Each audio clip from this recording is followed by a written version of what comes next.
Hi there. In this video, we will take you step by step through the MedAlly Diagnostix module. Let us move into the treatment medications under diagnostic assessment. This section suggests medication details based on the structured clinical notes. Here you will find clearly defined recommendations for what can be prescribed to the patient. The suggested prescription includes the medication name along with dosing guidance such as route of medicine, which explains how the medication should, frequency, which tells you how often the patient should take it, duration, which indicates how long the treatment should continue, type, which shows whether the medication is a first-line option or another recommended form. First line means the preferred and most recommended treatment supported by strong clinical evidence. Initial dose, which is the starting amount. Dose range, which shows the safe and effective range.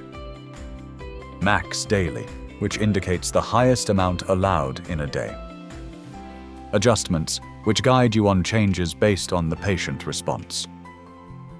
You will also see supporting information such as clinical evidence, which shows the research behind the medication. Treatment rationale, which explains why the medication is recommended. Monitoring requirements, which highlight what needs to be checked during treatment. Precautions and contraindications, which inform when the medicine should be used carefully or avoided. Alternative options, which offer other choices if the primary treatment is not suitable. Treatment medications provide a clear and organized approach to selecting and managing medications inside MedAlly.